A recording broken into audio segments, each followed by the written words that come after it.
Hello everyone, today we are going to read about autotrophic mode of nutrition. This is the part of life process chapter which we have started earlier. In that slide, I have given you a brief introduction about this chapter which is life process.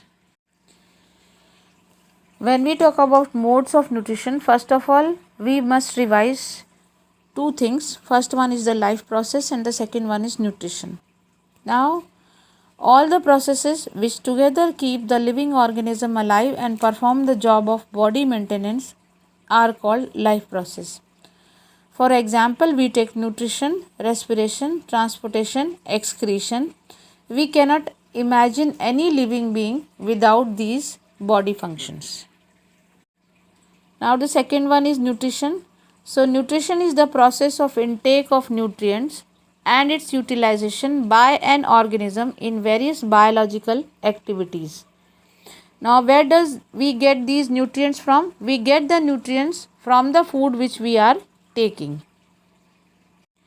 Now modes of nutrition. So first of all we must know that what are modes of nutrition. So mode of nutrition is the way in which we are taking our food or the intake of the food. The way in which we have our food. So there are two types of modes of nutrition, or basically we divide it into two parts. One is autotrophic and the second one is heterotrophic. Now autotrophic mode of nutrition. So when we break this word autotrophic, we get auto and tropos. Now auto means self and tropos means nutrition. It is clear that the plants have self nutrition or they do not depend on others for food.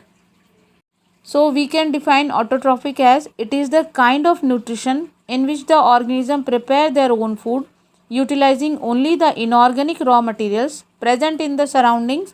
Example, all green plants and cyanobacteria. In this slide you can see green plants and cyanobacteria. These are the examples of autotrophic nutrition. Now we will discuss about photosynthesis.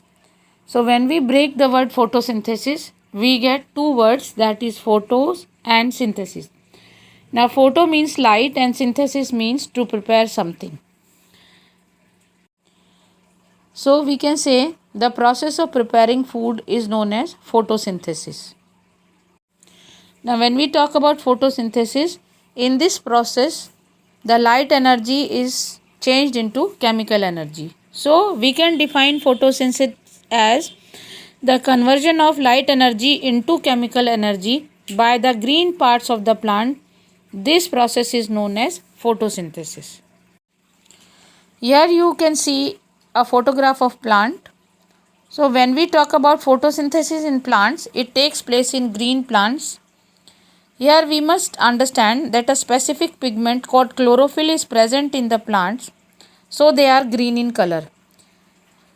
This green pigment plays an important role in photosynthesis. In this photograph you are seeing that the plant is green and it is preparing its food with the help of sunlight. Now we will talk about the raw materials which are required for photosynthesis, or the basic requirement which is needed by a plant to do the process of photosynthesis.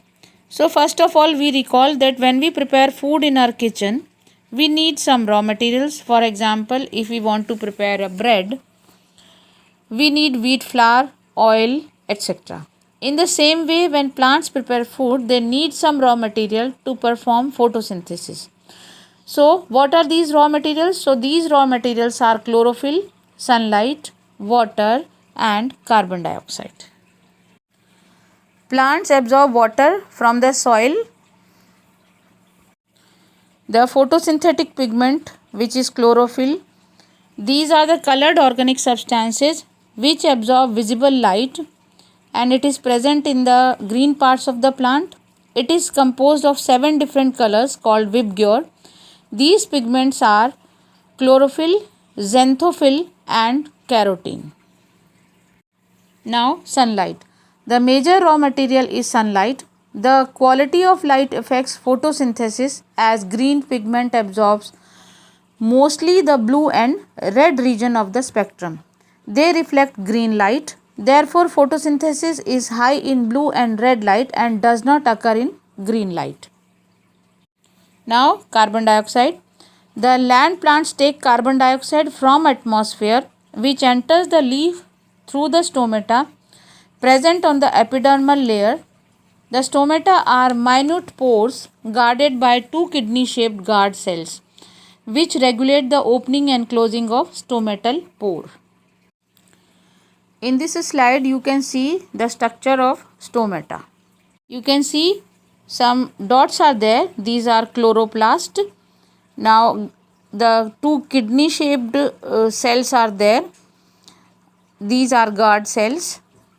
And the walls are divided into two, the thin outer wall and the thick inner wall. In this slide, you will know that how the closing and opening of stomatal pore takes place. The opening and closing of the stomatal pore is the function of guard cells. The guard cells swell up when water flows into them, causing the stomatal pore to open. This water, it is come from the root and it goes out by the transpiration. Similarly, the pore closes if the guard cells shrink. As large amount of water is lost through these stomata, the plant closes these pores when it does not require carbon dioxide for photosynthesis. When the stomatal pores are open, carbon dioxide is taken by the plant and the water is given out by transpiration. Here you can see the equation of photosynthesis. Carbon dioxide and water combine together in the presence of sunlight and chlorophyll and form carbohydrate. Oxygen is also formed and released in atmosphere and a lot of energy is released. The simplest carbohydrate is glucose, which is formed. Here you must remember or you must know that the plants take in carbon dioxide and give out oxygen. The food which is prepared, that is glucose, or you can say it is in the form of glucose, which is a carbohydrate, and after that it turns into starch, and in the form of starch it is stored in the plant. This starch is stored in the leaf. We can get a starch test for it, which shows that during photosynthesis starch is formed. Now the site of photosynthesis. Photosynthesis takes place in leaves. That is why it is also known as the kitchen of plant. Now, why only leaves? Because it contains the green pigment. When we observe the structure of leaves in a cross section, we can easily see the lower and upper epidermis of the leaves. Between these two dermis, you can see chloroplast, which contains chlorophyll. These chloroplasts, they occur in the mesophyll cells that occupy space between these two epidermis. The mesophyll cells are differentiated into palisade and spongy parenchyma, which possesses large number of chloroplasts. The chloroplasts are discoid in shape. Here you can see the structure of chloroplast.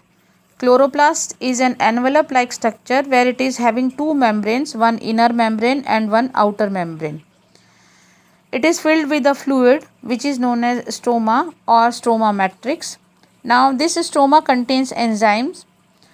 There are pillars of coin-like structures called grana. A single unit is called granum. These pillars are made up of thylakoid. Now the mechanism of photosynthesis. The first step initiates when chlorophyll present in chloroplast absorbs visible light and break water into protons, electrons and molecular oxygen. This is known as photolysis of water. The second is molecular oxygen goes into the atmosphere and electrons and protons are used up in the production of assimilatory power in the form of NADPH and ATP. This complete process is assigned as the light reaction. This assimilatory power is used up in the next step where carbon dioxide of atmosphere is utilized in the production of carbohydrate going through Calvin cycle. This is termed as dark reaction because this does not need any sunlight. Now, what is Calvin cycle? It is a cyclic process which occurs in the stroma part of the chlorophyll, and it is totally enzymatic process.